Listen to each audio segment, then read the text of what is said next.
पंचायत समिती अर्जुनी मोरगाव येथील सभागृहात जिल्हा परिषद गोंदिया समाज कल्याण विभागाच्या वतीने 20% जिल्हा निधी व 5% दिव्यांग निधी योजनेअंतर्गत मंजूर लाभार्थ्यांना अभिनंदन प्रमाणपत्रांचे वितरण करण्यात आले। मात्र या कार्यक्रमात केवळ वितरण नव्हे तर प्रशासनाच्या कामगिरीवर थेट प्रश्नचिन्ह उपस्थित करणारा आक्रमक सूरही पाहायला मिळाला।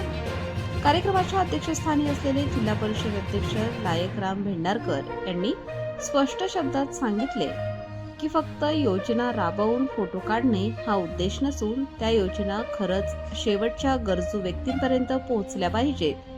त्यांच्या या विधानामुळे उपस्थितांमध्ये एकच खळबळ उडाली।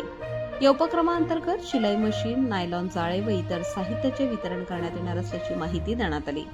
मात्र भेंडारकरांनी अधिकाऱ्यांना थेट इशारा देत सांगितले की लाभार्थ्यांच्या नावावर योजना मंजूर करून त्या अर्धवट ठेवण्याचा प्रकार खपवून घेतला जाणार नाही। ते पुढे म्हणाले की ग्रामीण भागातील बेरोजगारी व मर्यादित साधन संपत्तीमुळे अनेक कुटुंबे अडचणीत आहेत। अशा परिस्थितीत शासनाच्या योजना म्हणजे केवळ मदत नसून आत्मनिर्भरतेचा मार्ग आहे। मात्र या योजनांचा लाभ योग्य व्यक्तींना मिळत नसेल तर ती संपूर्ण यंत्रणेची अपयशाची निशाणी असल्याचे त्यांनी ठणकावले। दिव्यांग नागरिकांबाबत बोलताना त्यांनी ठामपणे सांगितले की दिव्यांगत्व हा कमकुवतपणा नाही, संधी मिळाल्यास तेही यशस्वी उद्योजक बनू शकतात, पण त्यासाठी निधी खरोखर त्यांच्या हातात पोहोचला पाहिजे। कार्यक्रमाच्या उपस्थितीत असलेल्या अनेक लाभार्थ्यांनी समाधान व्यक्त केले असले तरी स्थानिक पातळीवर काही ठिकाणी योजनांची अंमलबजावणी अपुरी राहते अशी कुजबूज ऐकायला मिळाली।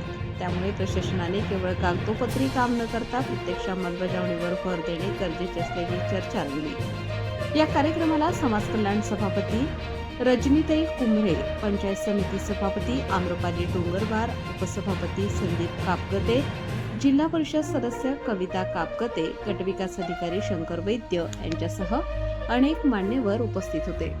एकूणच योजना आणि वास्तव यातील दरी भरून काढण्याचे आव्हान प्रशासनासमोर उभे ठाकले असून भेंडारकरांच्या आक्रमक भूमिकेमुळे पुढील काळात अंमलबजावणी अधिक पारदर्शक होईल का याकडे सर्वांचे लक्ष लागले आहे।